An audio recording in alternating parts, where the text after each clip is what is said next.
చిరంజీవి కొత్త చిత్రం ఉయ్యాలవాడ నరసింహారెడ్డికి మెయిన్ హీరోయిన్గా ఐశ్వర్యరాయ్ని బుక్ చేశాడు నిర్మాత రామ్ చరణ్. నాగార్జునతో ఒక పాటలో మాత్రమే నటించి మళ్ళీ టాలీవుడ్ ముఖం చూడని ఐశ్వర్యరాయ్ సడన్గా చిరంజీవి సినిమాలో చేయడానికి ఒప్పుకోవడం అందరినీ ఆశ్చర్యపరిచింది.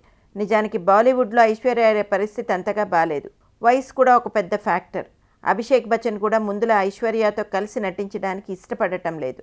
మొన్న ఒక ఈవెంట్లో ఐశ్వర్యరాయ్ పక్కన నిలబడడానికి కూడా అతను విముఖంగా ఉండటంతో అది ఆమెను ఎంతగా బాధ పెట్టిందో మీడియా వాళ్ళందరికీ తెలుసు. ఇక ఐశ్వర్యరాయ్ పర్సనల్ లైఫ్ కూడా ఈ మధ్య అనేక గొడవల మధ్య చిక్కుకుంది. అభిషేక్ బచ్చన్ పెళ్లి చేసుకోవడానికి ముందు ఐశ్వర్యరాయ్కు సల్మాన్ ఖాన్, వివేక్ ఒబ్రాయ్ ఇంకో ఒక హీరోతో సంబంధాలు ఉండేవి. సల్మాన్ ఖాన్ అయితే ప్రేమ పేరుతో ఆమెను ఎంతగానో హింసించేవాడు. ఐశ్వర్యరాయ్ శరీరంలో ఘాట్లు పెట్టి సిగరెట్ వార్తలు అప్పట్లో చాలా సంచలనం చేశాయి. సల్మాన్ ఖాన్ నుండి విడిపోయిన ఐశ్వర్య వివేక్ ఒబ్రాయ్ని ఎంతగానో ప్రేమించింది. వాళ్ళు పెళ్లి కూడా చేసుకుంటారని అందరూ అనుకున్నారు. కానీ సల్మాన్ ఖాన్ ఐశ్వర్యాన్ని వెంటపడి వేధించడం, వివేక్ను ఆమె నుండి దూరంగా ఉండమని బెదిరించడం వాళ్ళ ప్రేమను ముందుకు సాగనివ్వలేదు. ఇక అభిషేక్ బచ్చన్, ఐశ్వర్యరాయల ప్రేమ పెళ్లి అందరికీ తెలిసిందే.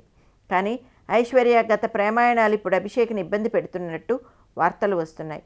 ఆమె ఇంతకుముందు పెట్టుకున్న ఎఫైర్స్ తిరగతోడి ఆమెతో అభిషేక్ బచ్చన్ గొడవ పడుతున్నట్లు బాలీవుడ్ మీడియా కోడై కూస్తోంది.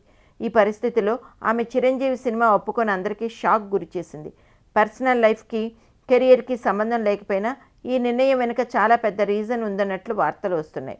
మేబీ చిరంజీవికి బిగ్ బీతో ఉన్న స్నేహం ఆమెను అభిషేక్ బచ్చన్ దగ్గర చేస్తుందని ఐశ్వర్య నమ్మకం కాబోలు అంటున్నారు ఇండస్ట్రీ వర్గం వాళ్ళు.